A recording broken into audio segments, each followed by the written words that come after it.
Not much more than a century ago, epidemics of typhoid, cholera, and other fevers decimated cities, towns, villages, whole communities. Then the average life expectancy was brutally short, just 40 years. You were fortunate indeed if you lived beyond childhood.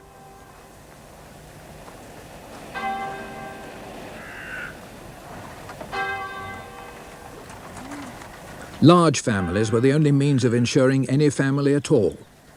Only 100 years ago, human survival depended on this alone. Disease was a mystery, the remedies near witchcraft. Hope lay in fervent prayer, until out of this background of total ignorance of the true causes or nature of infection, there emerged a man whose intuitive belief in a single observation was to change everything.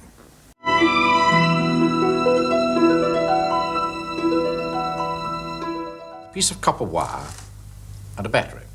Now, on his table at the time, there happened to be a magnetized needle. As he connected the wire to the battery, he suddenly saw the needle move.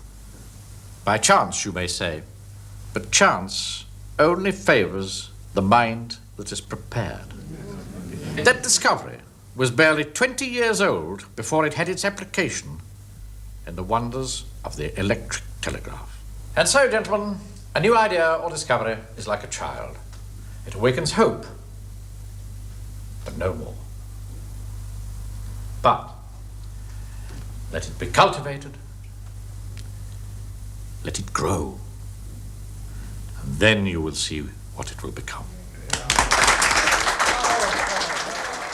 Louis Pasteur, newly appointed professor of science at Lille University, was the son of a tanner from Arbois in southeastern France. His father, Joseph, was a man of stern moral principle, who every Sunday would proudly pin to his best frock coat the Legion of Honor that he'd won as a former sergeant major in Napoleon's army. From him, Louis derived his patriotism, his simple Christian faith, his belief in discipline and hard work. The old man was immensely proud of him. But not even he, as he walked by himself along the country lanes on Sundays, could have anticipated that before the boy was 30, he too would have been admitted to the Legion of Honor. For by then, young Louis had made important discoveries in chemistry that had put him at once in the forefront of French scientists. Those close to him were expecting even greater things. His wife, Marie, claimed that he would either make no name for himself at all, or one that would rank with none less than Newton or Galileo. Marie! The council wants us to take on the testing of manures for the entire district. Hope you refused. I did not. But the work it would entail. If the faculty is to justify itself in the eyes of the community, it must be seen to be of service. You have little enough time for your research as it is. Louis, and that's what matters most. Who's to say that, Marie? Science and the application of science go together. They belong to each other as the fruit to the tree. It was his strength, and perhaps his weakness, that Pasteur was always so eager to put his knowledge to practical use for the benefit of France. So he came at once when asked by the son of a local manufacturer of alcohol to look into the problems of fermentation. This vat looks healthy enough. Yes, sir. An unhealthy one has a grey scum round the top. We're emptying one over here.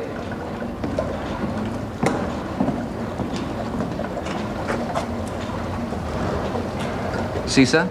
A grey scum round the edge. Typical of a vat going lactic, and the smell completely different. Almost acid.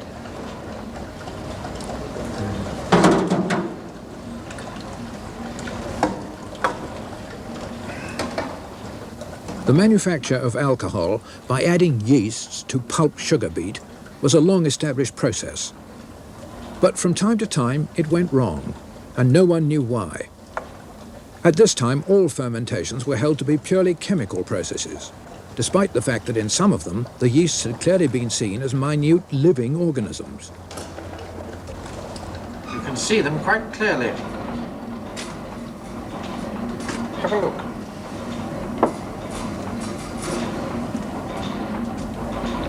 Can you see some of them budding? That's how they grow and reproduce themselves. That's what causes the fermentation. But I was always taught that fermentation took place when yeast were dying, not growing. Yes, that is what the textbooks say.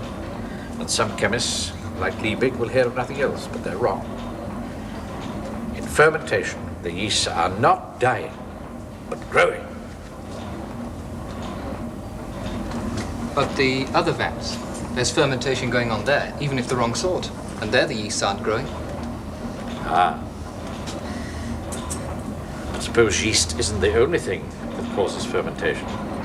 Supposing something else has got into the vats. Something living causes its own fermentation. Pasteur had noticed beside the yeasts in the bad vats shimmering little rods. It was because chemists like Liebig had not observed them that they argued that lactic fermentation could take place without minute living organisms. It was therefore a purely chemical process, and the presence of yeasts in some fermentation was purely incidental. But Pasteur felt now that he could show that the yeasts and little rods were each entirely responsible, as living organisms, for their own fermentation.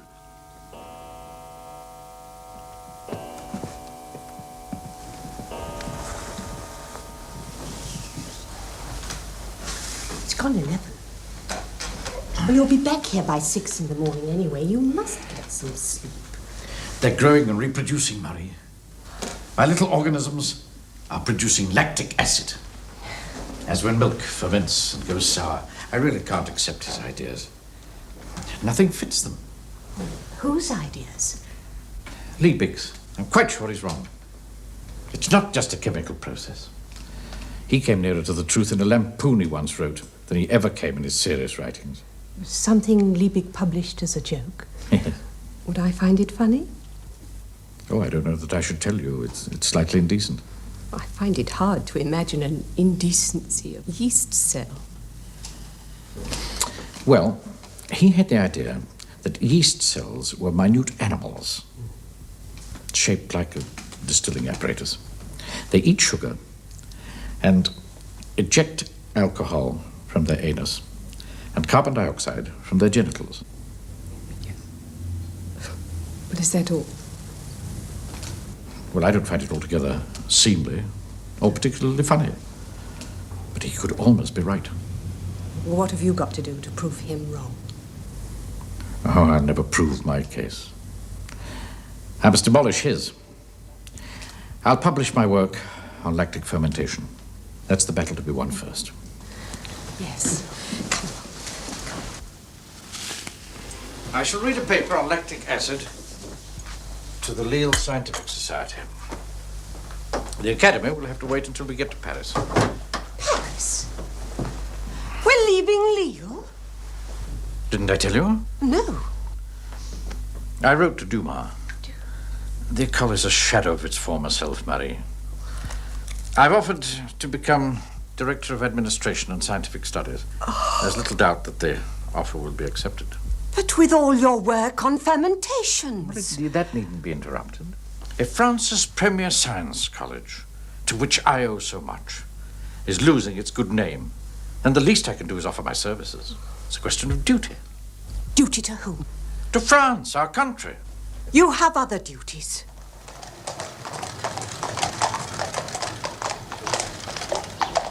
This conflict of duties was to dog Pasteur all his life. When he and his family arrived in Paris, they had 3 children by now, he had already published what we recognize today as the first manifesto of the germ theory, a paper demonstrating that when milk went sour, it was not just a chemical process of decomposition, but a change brought about by the action of minute living organisms. In an age when students at the École Normale were taught that chemistry explained all, and men like Liebig held sway, it was a shattering disclosure. Pasteur's next move was eagerly awaited by everyone at the École, especially his old friend and teacher, Professor Biot. Ah, Deville. Ah, Professor. So, now we have the finest mind in science tucked safely away upstairs. And yet all they can give him for a laboratory is a couple of rooms in the attic. Well, I offered to share my laboratory space with him, but he declined. Pasteur prefers to work alone. It's probably my pipe that put him off. He can't stand smoking. I suppose they think that since Laurent died from the damp cellar they gave him, they'd better give Pasteur an attic. They gave him nothing. Pasteur found those rooms himself. Officially, he's not even entitled to a laboratory. Louis Pasteur? Well, officially, he's here as Director of Scientific Studies and Administration. So, you complain about the food. The mutton stew is inedible. When I was a student here, we were grateful for the privilege. We didn't send protests to our elders and betters. Now take note. That stew will be placed on your table every Monday until you learn to show a proper spirit of appreciation. Dismiss. And take that with you. Discipline, respect for authority. To Pasteur, the ex-sergeant major's son, upholding the social order was a patriotic duty, and patriotism was to colour his whole career. At present, often visited by his mentor Biot, he was still working to finally discredit Liebig and the chemical theory of fermentation. They're not dead things breaking down. To do this, Pasteur was intending to produce fermentation under conditions where his opponents would say it was not possible. Of course, Liebig still insists that ferments are the breaking down of albumin. So, I've got to show that I can grow a yeast in a liquid that doesn't even contain any albumin. If I succeed, these outdated chemical theories will be finished for good. If the turning of sugar into alcohol was the result of the breaking down of albumin, as Liebig maintained, and the yeast just set it off, then it should follow that if there were no albumin to break down, the yeast would do nothing. Pasteur knew this to be wrong. He knew that yeasts would grow and produce fermentation as long as they had something to feed on. So, in his incubator, a small cupboard high up in one of the outhouses, he placed flasks containing no albumin at all, just sugar, ammonia, and some mineral salts to which specks of yeast had been added. Down at Arbois, his 9-year-old daughter Jeanne was staying with her grandfather, a long way from Louis and his flasks. They were just beginning to harvest the vintage. It was early that year. It had been a good summer. A hot summer. In the village, there'd been 1 or 2 cases of typhoid.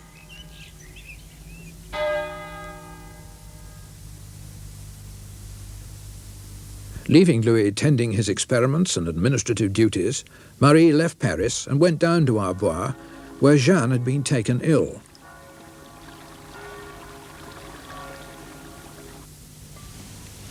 Oblivious of the seriousness of Jeanne's illness and completely preoccupied with discrediting Liebig, he at last experienced success.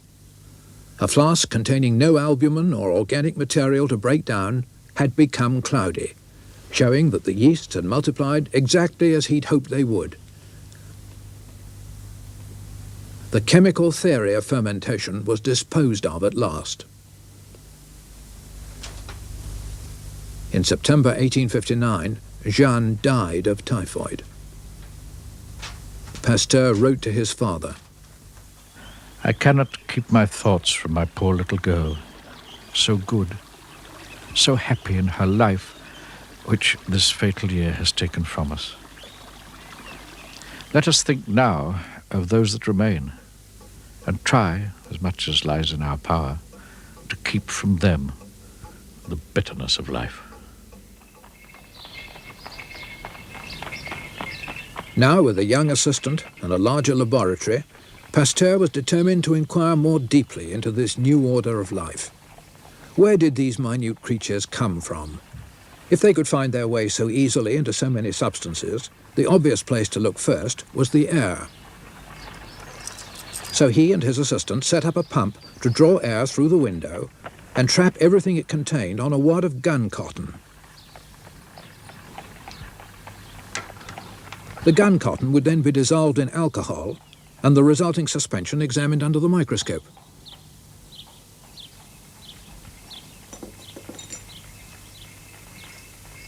Pasteur was already aware that many other scientists preferred to believe that germs appeared spontaneously, synthesized out of decaying organic matter.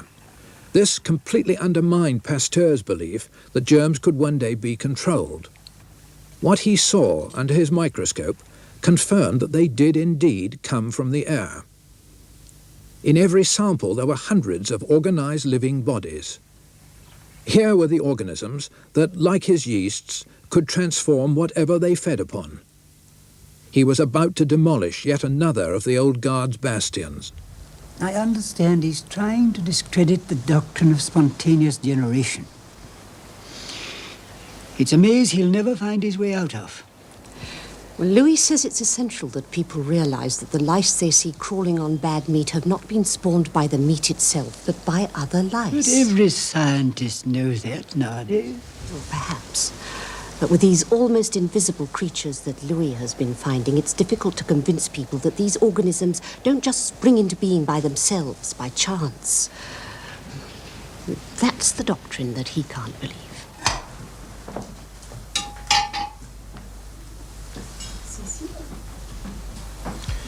I advise you to wipe your spoon, Monsieur Biot. Well, I've lived long enough without ever having done so, my boy. And if I'm carried off now by one of your germs, well, at 82, I shan't have much cause for complaint. For my part, typhoid could be carried by a germ. Admittedly, most of us seem to have a pretty strong built-in resistance to these organisms. And the chances are remote, sir. But if the 1 in 1,000 has happened to you already, we do not take risks anymore in this family. Forgive me, I forgot. Louis, please, shall we talk about something more cheerful? Yes, all right. The death of his first child and his anxiety for the others was a constant reminder of the significance his work might one day have. And there you are. We boil up a broth of organic matter in the flask till the heat has destroyed everything living that it contains. So it's completely sterile. But the vapor from the boiling does not only sterilize the interior walls, it also forces out the air. Now, if we remove the flame from the flask and allow the liquid to cool, the vapor condenses and is replaced by air. It will come right through from the red-hot tube where everything contained in it will have been burned. And when the flask is cold, we cut it off from the rest of the apparatus here and seal it again. So, we're left with a flask containing air, but air robbed of everything living in it. Will it spontaneously give rise to organisms now? Of course not. That will remain pure for years. I know, but Louis, it's all been done before. And now Pouchet and the others have come up with a new objection.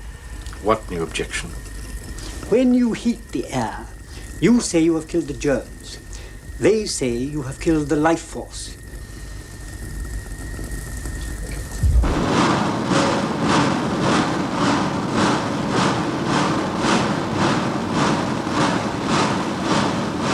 It was seemingly impossible. But how could he devise a way of robbing the air of germs and then allowing it into contact with the broth without interfering with it in any way? Always resourceful, he created, with the help of a colleague and a glassblower, a novel and ingenious form of flask, its neck drawn out like a swan's. Boil an infusion in that until the germs are killed and the air driven out. Then leave it to cool. No heating this time of the air that has got into it. We don't even need to seal the entrance. Yet, ladies and gentlemen, that flask will remain pure for years. How do you explain that, you partisans of spontaneous generation? Organic matter exposed to ordinary unheated air. Will you say that by boiling the infusion, I have destroyed some mysterious genetic power? If so, let me cut the neck of the flask. There. Now, ladies and gentlemen, I can assure you that in 2 days' time, that liquid will be cloudy. Will you now say that the genetic power has simply been waiting for the swan neck's removal to manifest itself? No. The truth is that before I broke the neck of the flask, the dust from the air was trapped in the curve of the neck here. Remove the curved neck, and you have removed the trap, and the dust now has a clear passage down into the liquid.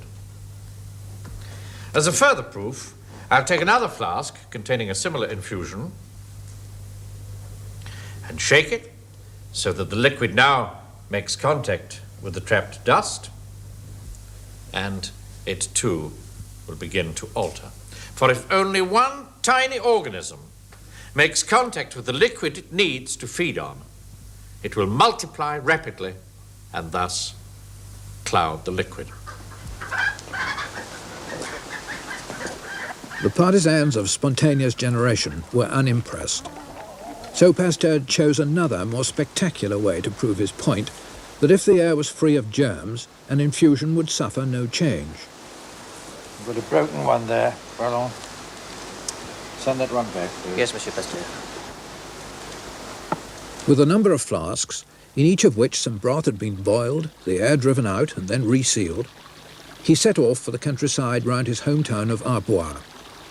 He'd already opened some of the flasks in the streets of Paris, and not surprisingly, the broth had soon gone bad after exposure to the city germs.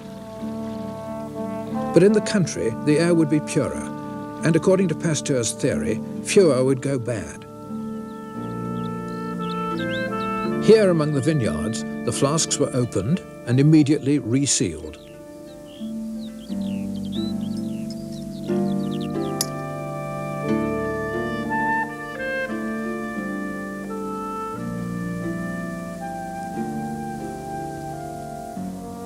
Out of 20, 8 remained clear. To prove his case further, he now took his flasks to even purer air.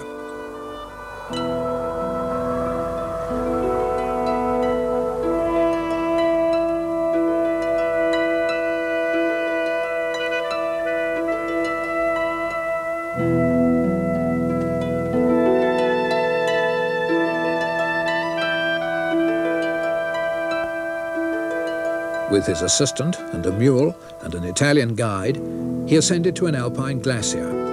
Here he hoped there'd be little contamination from vegetation and little, if any, dust.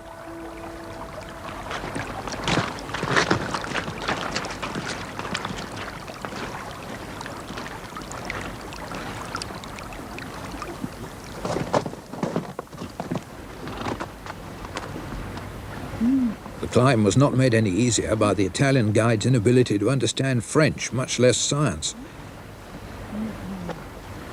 He seemed obviously determined to keep as far from these lunatics as possible.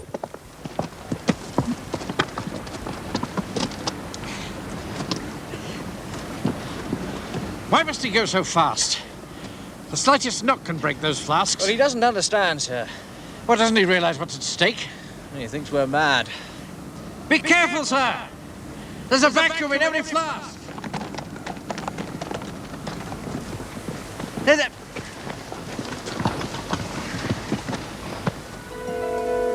Gently, sir! Gently!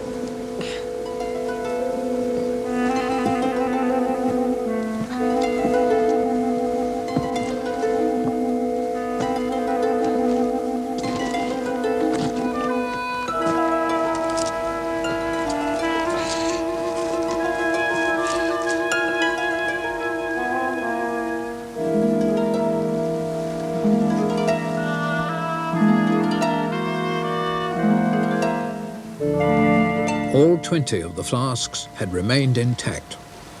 Now, in breaking the seal, Pasteur had to be certain that nothing would contaminate them that he or his assistant or the guide had brought there themselves. But here at last, Pasteur was to put to the test his theory that there were places where the air was completely free of germs. If this proves so, it would destroy for good the doctrine of spontaneous generation. For by that doctrine, living matter should arise in his flasks no matter where they were unsealed. In fact, out of 20 flasks, only one, on reopening, was found to be contaminated. But just as this appeared to prove that changes in organic matter could only be produced by the action of germs from the air, Pasteur made the startling discovery that some microbes were of a fundamentally different kind. Roland, have a look at that, would you?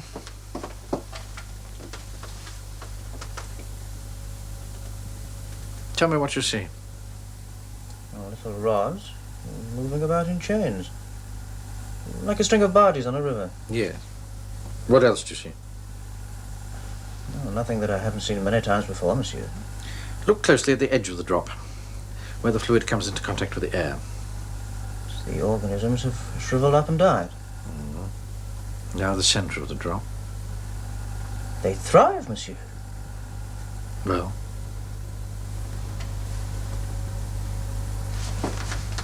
Those minute animal organisms are living without air. Indeed, air kills them. It's the last link in the chain. They can live anywhere, they can do anything, provided there is no air. Look, dead animals, if left to rot, totally disappear. Even the bones go in the end, devoured by microbes.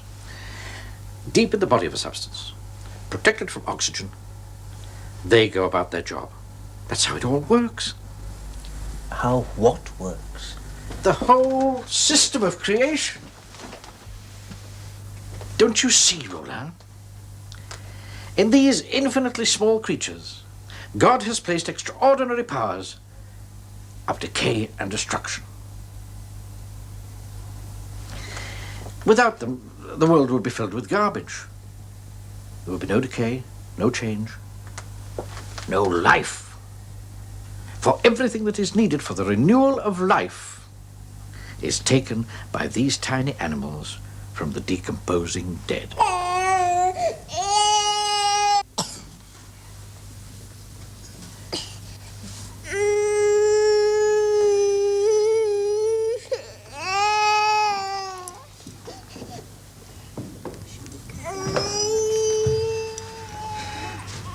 Is there nothing to be done? The tumour is very deep-seated. And you really can't operate?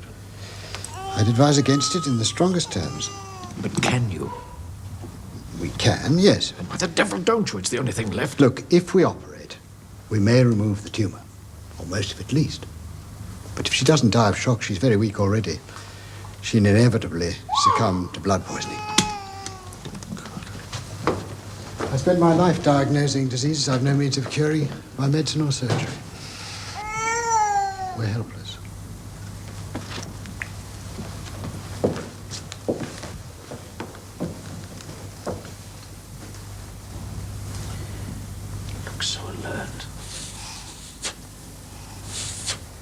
For 6 weeks, Camille's condition continued to worsen. During that time, Pasteur hardly ever left her. Once again, he was discovering that he was still no nearer to understanding the processes of human disease. In the very month that Camille died, September 1865, an epidemic of cholera reached Paris that was soon claiming 200 victims a day. A few weeks earlier, Ignaz Semmelweis had died in Vienna, his theories about germs largely ignored.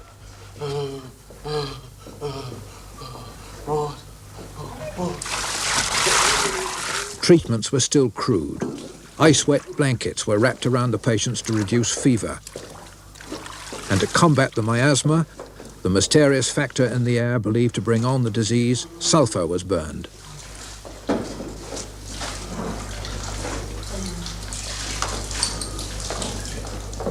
Shocked by his daughter's death, Pasteur turned his attention directly to the cause of disease.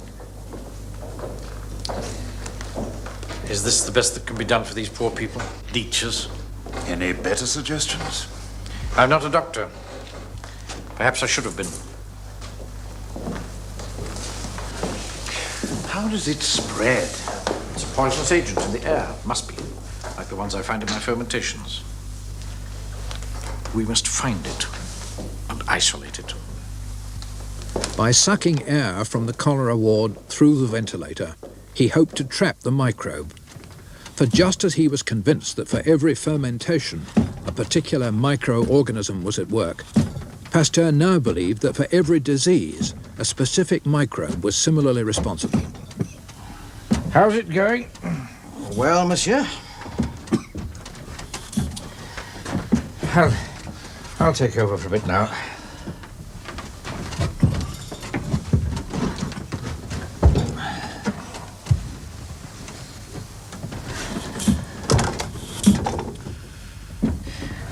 With all the germs from the ward we condense into the tube, how are we going to recognize the cholera germ?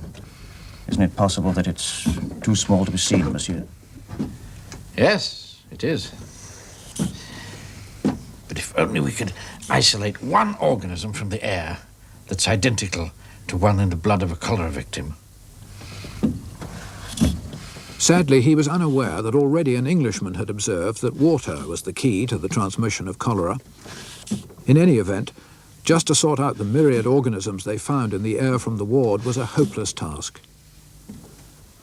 Defeated here by the complexity of human disease, Pasteur gladly returned to helping French industry.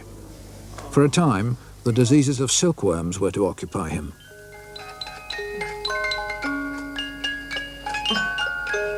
But once again, his personal life called him back to his true destiny. His daughter Cécile fell ill with typhoid fever.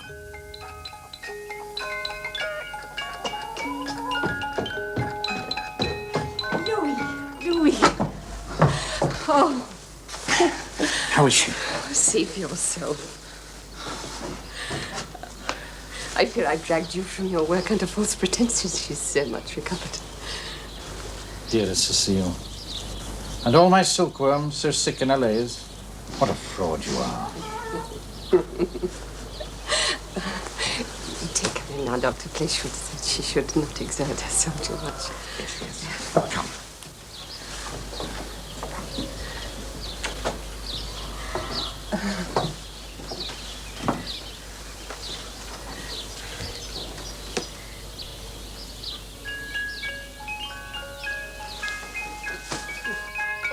Cécile had seemingly recovered, but 2 days later she had a relapse.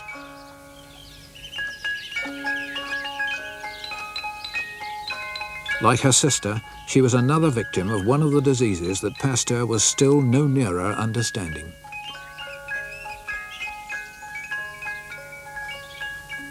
It was the fourth death in the family within a few years, for even before Camille's death, his father had died too, proud in the knowledge that his son was becoming a national hero. Not only the vineyards of Arbois, but the whole of French industry was benefiting from his son's studies of the maladies of fermentation.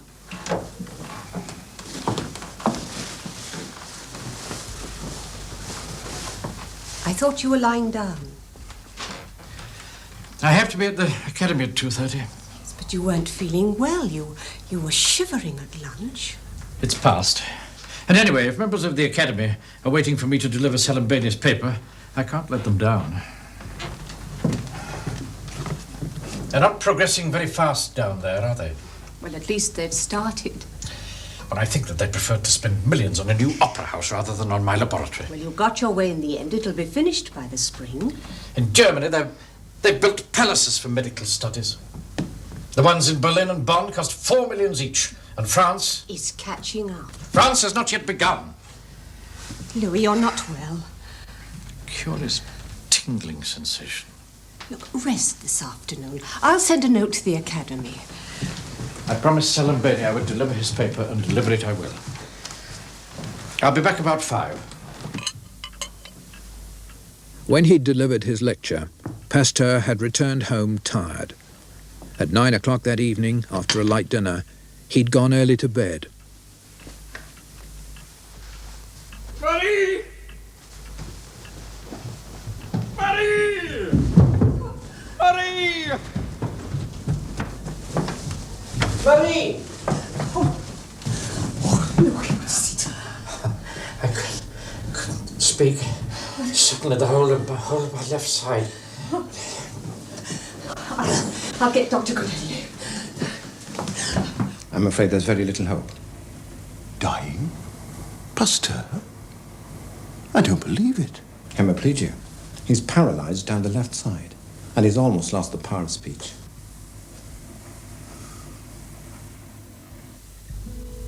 He comes and goes. One moment he can speak, the next he can't. It's most singular. Paralysis from a stroke is usually instant and complete. We must relieve the pressure. I think 6 should be enough.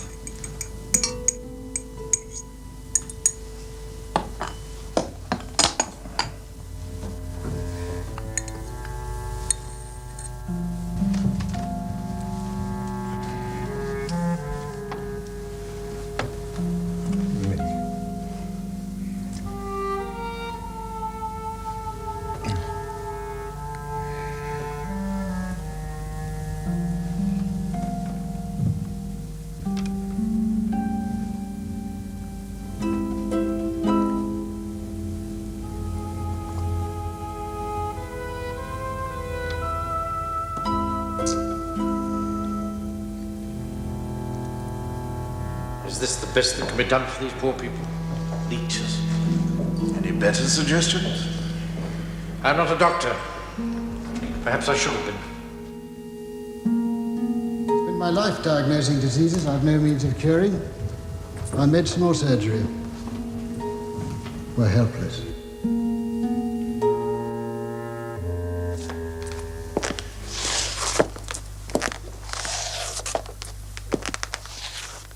Pasteur's stroke was to leave him partly paralyzed.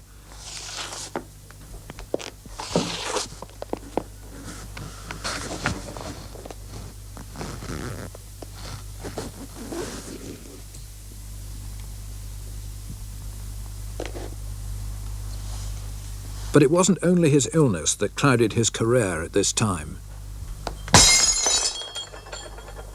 Mentally and physically, he was forced to live quietly.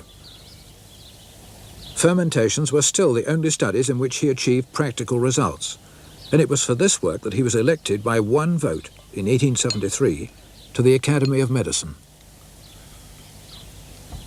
He was by now not the only man to sense a connection between fermentation, putrefaction and disease, but the opposition remained unconvinced. Every clinician whose experience extends beyond the somewhat limited field of the laboratory bench knows that the disease process is infinitely complex. Every practicing doctor knows that real success in treatment depends on treating the patient, not the disease. Yet Monsieur Vulpian has not the slightest hesitation in attributing typhoid, typhus, tuberculosis, septicemia, all to the name of bacteria. What simple pathology! What startling diagnosis! Mr. Chairman, may I yet again draw the attention of my esteemed colleague to the results first published by Devane and now confirmed by myself? In a long series of experiments, we injected animals with the blood of other animals who died of disease. Invariably, these animals sickened and died, even though the blood had been diluted to 1 part in a million. What does that prove? The blood may well contain germs or whatever you wish to call them, but it might just as well contain something else that is responsible for carrying the disease. Thus to say, as the experimenters do, that by striking dead the bacteria, you can halt the process of a disease is mere fantasy. I really do protest. Gentlemen, gentlemen. We're fortunate to have among us the only man who has fully investigated the role of germs on putrefaction and fermentation. I'd like him to give us his opinion.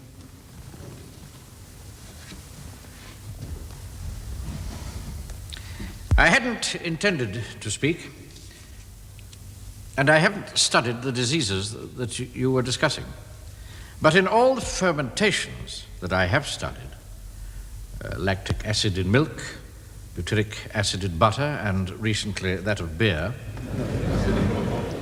have been caused by organized living beings. But disease, monsieur. Disease. Well, in the case of beer, which is all I can talk of, the correlation between disease and the presence of organisms is certain and indisputable. Pasteur had made the world aware of microbes. He'd held out the promise of controlling them and conquering disease. But neither he nor anyone else could prove that the microbe, and only the microbe, was the cause of infection. The crucial advance, when it came, did not come from Pasteur or from any of the great centers of learning. In a remote country area of East Prussia, the local doctor was District Medical Officer Robert Koch. His patients were a scattered community of farmers. Their sickness provided him with a modest income, but it was their livestock that interested him most, especially when dead. He had a single consuming interest in one particular disease, anthrax.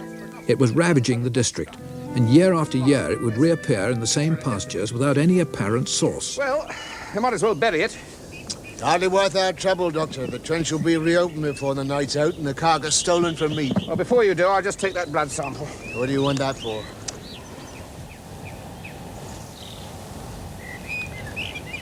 It's just a theory I have. Koch had read that in the blood of sheep killed by anthrax, some weird thread-like organisms always seemed to be present. He had himself found these twisting threads. But were they the killers? Possibly, but it could just as easily be something else in the blood. He decided to find out. His primitive laboratory was a curtained-off corner of his consulting room. His microscope, his wife's birthday gift for her husband's strange hobby. His daughter's pet mice were to be the experimental subjects. Koch was the first to demonstrate their usefulness as laboratory animals, using a sliver of wood to inject them with the disease. Starting with the infected blood of the dead sheep, he began a series of injections, passing the infection from one animal to another. In each passage of the infection, he used the blood of the animal that had previously died.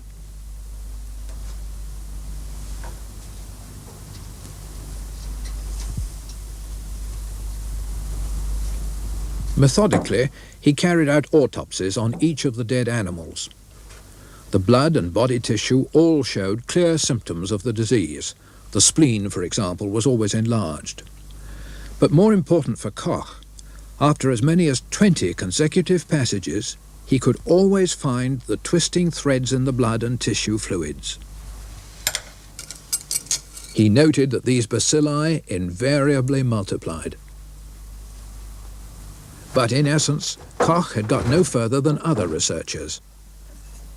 How was he to show that the germ alone caused the disease, when each slide sample showed many other organisms from the dead mice, any of which could have been equally responsible? It's useless. Somehow he had to grow the bacilli outside the living animal, in some substance that was absolutely pure and free of other organisms, something the germs could feed on, yet at the same time something transparent, so he could see what was happening. Emmy! Can you stay there, Gertrude? Cock was clean on this morning. Emmy! Coming. Child. Out in the yard chasing chickens. She's becoming a regular gypsy. I do my best to keep her clean. I'm just going down to the butcher's. I shan't be long. We've got a patient in half an hour. Frau Unradbumst. Well, she'll just have to wait, won't she? The mayor's wife? Well, unless she goes to Breslau, she has no choice. But she pays.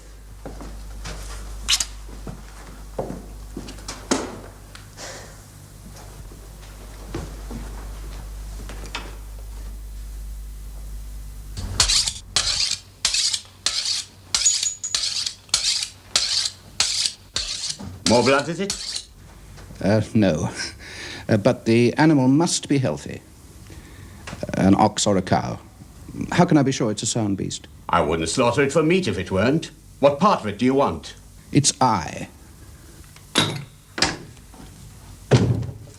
The idea of using the sterile, clear fluid from within an ox's eye was startlingly original. But now, how could it be made to work? A thin drop of fresh beef aqueous humour is placed in a ground-out hollow on the slide.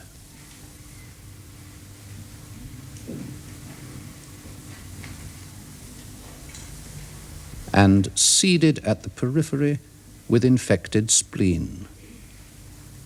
A cover slip is placed on the slide,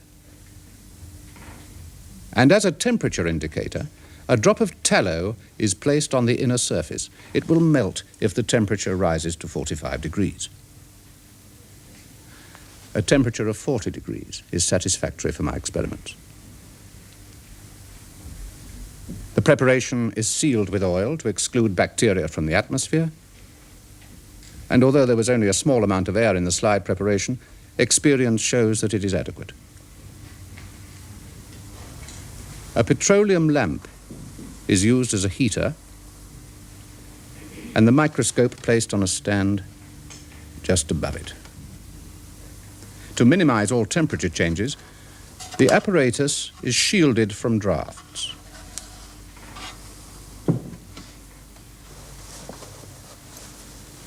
And observations are made.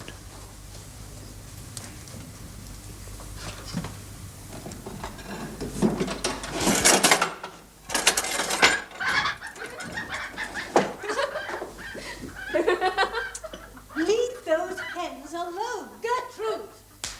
That is the third time today I've had to change your frock. Can't you keep yourself clean for 5 minutes?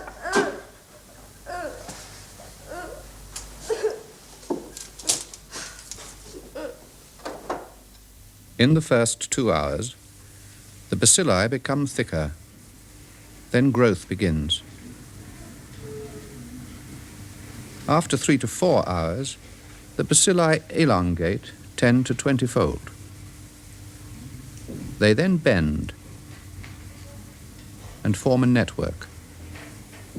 After several hours, the individual threads appear like a mass of wavy, parallel glass threads. Soon, they form knotted masses, and it is impossible to follow individual threads. Shall I bring you something in here? You must eat. No, thank you, dear. I'm not hungry.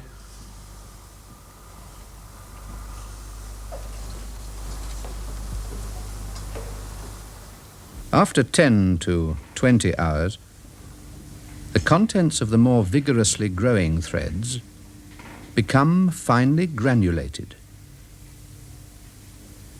The granules enlarge and become light-refracting spores. Spending night after night at his microscope, Koch was to meticulously check these first observations until he knew his drawings traced with enormous detail the entire life history of the bacillus, even revealing the mystery of how it perpetuated itself.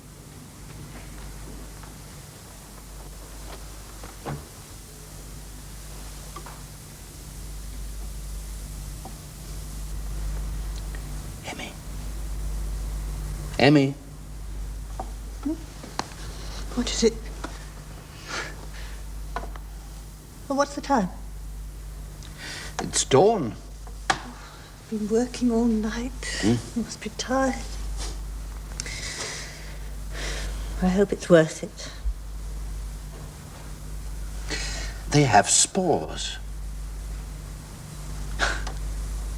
It explains almost everything.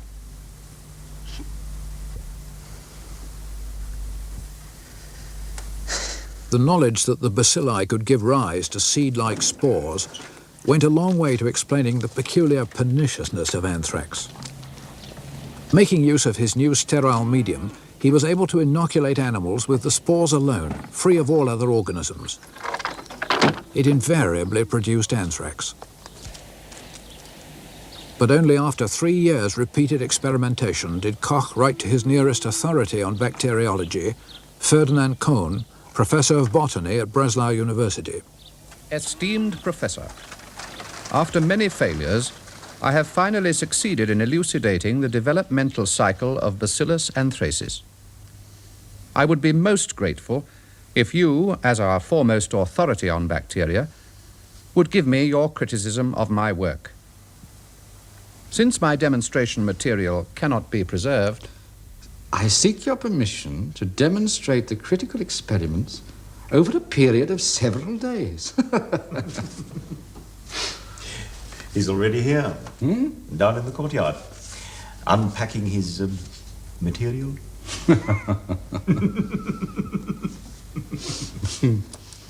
Of necessity, I've had to improvise, you understand. These slivers of wood are somewhat unorthodox, but with practice... I tried first behind the ear, but they managed to get the inoculum out.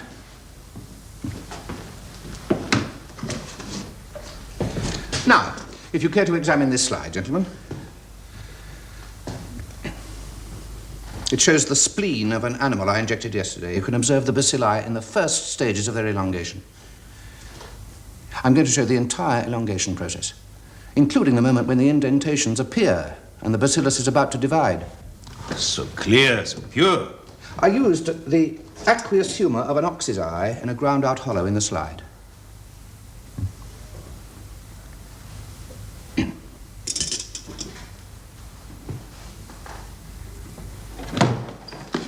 Gentlemen, leave what you're doing and come at once. Gentlemen, come along to Dr. Cole's room. A country doctor, all alone, miles from anywhere. An amazing discovery. You must hear him. Methods all his own, but so exact, so precise. Come along.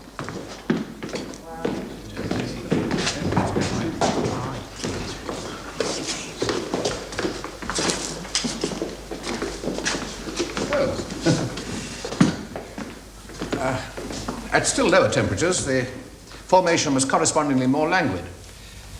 Below 18 degrees, sporulation was rare, and there were no spores at all below 15 degrees. Now, this, incidentally, gives us our first practical preventive measure against the disease. Because here, in Germany, soil temperatures at a depth of 8 to 10 meters is below 15 degrees. Thus, burying cadavers in trenches of this depth would lead to the destruction of the bacilli and render the cadavers harmless. Now, after sporulation, the threads disintegrate and the spores sink to the bottom. Now, if you care to examine this slide, gentlemen. You have shamed us all, Dr. Koch. I consider this the greatest advance yet made in the field of bacteriology. Indeed. We've all suspected, I know I have, that every disease has its own specific germ. Ever since Pasteur first suggested the idea, but no one has been able to prove it. This work of yours has opened the next door.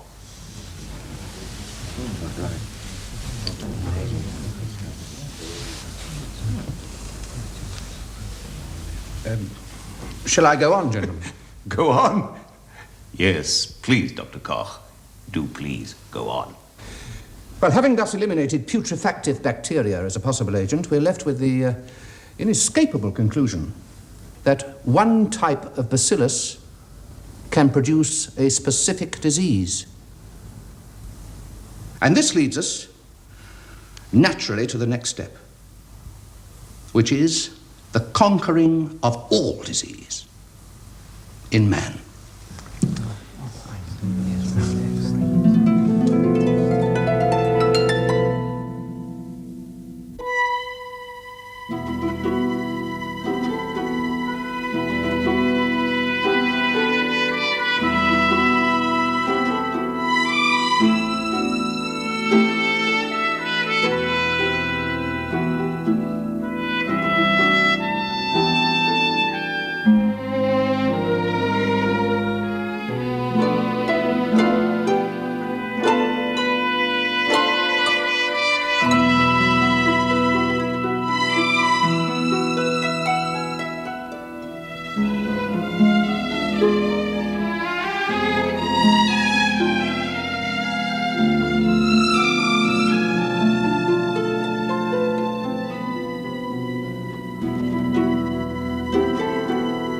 London.